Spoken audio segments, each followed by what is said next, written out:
आने वाले चुनाव परिणामों की तैयारी के साथ कर रहे हैं। आज एक्सिस माई इंडिया के एग्जिट पोल ने उत्तर प्रदेश में प्रचंड बहुमत का बीजेपी को अनुमान दिखाया है और अब उम्मीदों से गदगद बीजेपी ने लखनऊ में महाजश्न की तैयारी भी कर ली है। बीजेपी में चारों तरफ इस अनुमान से खुशी की लहर है। हमारे संवाददाता कुमार अभिषेक ने बीजेपी के महाजश्न की तैयारियों का जायजा लिया है। उत्तर प्रदेश चुनाव के नतीजे आने में अब 24 घंटे से भी कम का वक्त बचा है और आज रात तमाम पॉलिटिकल पार्टियों के लिए कह सकते हैं कसमकश भरी रात होगी। लेकिन बीजेपी अभी से ही सेलिब्रेशन के मूड में है। हम बीजेपी दफ्तर में हैं लखनऊ के और आप देख सकते हैं कि बीजेपी दफ्तर में तैयारियां शुरू हो गई हैं।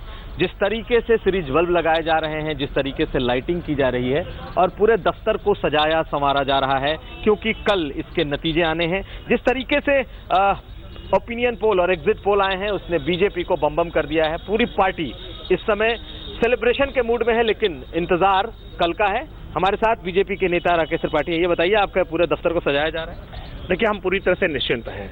भारतीय जनता पार्टी उत्तर प्रदेश में एक ऐतिहासिक जीत माने जा रही है, इसलिए कार्यकर्ताओं के अंदर जो उत्साह है उसका प्रकटीकरण है। भारतीय जनता पार्टी को भी दुल्हन की तरह सजाएंगे, हम होली भी खेलेंगे और दिवाली भी। एग्जिट पोल के पहले ही आपने पूरी तैयारी कर ली है? एग्जिट पोल के साथ ही पूरे चुनाव प्रचार अभियान के दौरान जिस तरह का जनता का समर्थन भारतीय जनता पार्टी के पक्ष में दिखा है और 2014 में जिस तरह के परिणाम भारतीय जनता पार्टी के पक्ष में आए थे, हम पूरी तरह से आश्वस्त हैं कि 2017 के इस परिणाम में 2014 का परिणाम दोहराया जाएगा। जिस तरीके से दूसरा खेमा भी तैयारी कर रहा है गठबंधन का, दूसरे खेमे की घबराहट और सत्ता पाने की छटपटाहट है, लेकिन समाजवादी पार्टी, बहुजन समाज पार्टी और कांग्रेस ये सब मिलकर के भी नेता प्रतिपक्ष ही बना पाएंगे। सत्ता अब उनके सपने से भी जा चुकी है। तो ये है बीजेपी का कॉन्फिडेंस, उसका आत्मविश्वास। हालांकि पार्टी दफ्तर को कल के लिए अब पूरी तरीके से सजाया संवारा जा रहा है। कैमरामैन हरीश कांडपाल के साथ कुमार अभिषेक, लखनऊ, आज तक। तो जबरदस्त तैयारियां बीजेपी खेमे में चल रही हैं क्योंकि जो एग्जिट पोल के नतीजे आए हैं ये अनुमान होते हैं जिसमें बीजेपी को बहुमत दिखाया गया है और हमारे एग्जिट पोल के परिणामों में प्रचंड बहुमत। तो इस बीच अमेठी से भी तैयारियों की तस्वीरें आनी शुरू हो गई हैं। समाजवादी और कांग्रेस दफ्तर में भी तैयारियां चल रही हैं। तो कल चुनाव परिणाम आएंगे। आज की रात कयामत की रात है सभी राजनीतिक दलों के लिए, लेकिन उससे पहले कल जो नतीजे दिखाए गए हैं चुनाव एग्जिट पोल के परिणाम के, जिन्हें हम अनुमान कहते हैं, और ये अनुमान कितने सही साबित होते हैं, सिद्ध होते हैं, ये तो कल पता चलेगा। और कल सुबह से परिणाम आने शुरू हो जाएंगे और दोपहर तक 12 बजे तक स्थिति साफ हो जाएगी। 2 बजे तक लगभग सब कुछ पता चल जाएगा कि उत्तर प्रदेश में क्या बहुजन समाज पार्टी कोई दखल दिखा पाएगी। लेकिन बीजेपी को देखिए, एग्जिट पोल के अनुमानों में जीत प्रचंड बहुमत दिखाया जा रहा है, उसकी तैयारियां बीजेपी दफ्तर में चल रही हैं। लेकिन समाजवादी पार्टी और कांग्रेस गठबंधन अमेठी में भी जीत की तैयारियां कर रहा है, यानी उसे भरोसा है। राहुल गांधी ने यह कहा है कि बिहार में एग्जिट पोल गलत साबित हुए थे, फेल हो गए थे, दिल्ली में फेल हुए थे, 2014 में फेल हुए थे।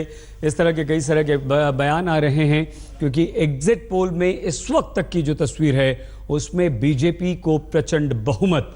उत्तर प्रदेश बीजेपी अध्यक्ष केशव प्रसाद मौर्य ने अखिलेश पर एग्जिट पोल के बहाने निशाना साधा है। मौर्य ने कहा है अखिलेश को अभी अभी बुआ याद आई हैं, रिजल्ट आने पर नानी भी याद आएंगी।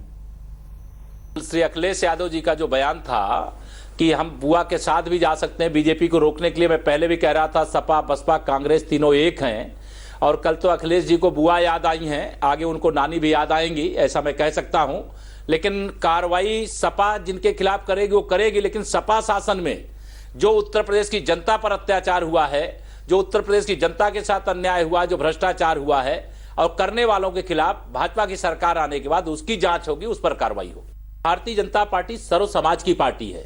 2014 में जो मतदाता माननीय नरेंद्र मोदी जी को भारत का प्रधानमंत्री बनाने के लिए भाजपा के साथ खड़ा हुआ था, वह भाजपा के साथ 2017 में भी खड़ा है और वह भाजपा के साथ 2019 में भी खड़ा रहेगा।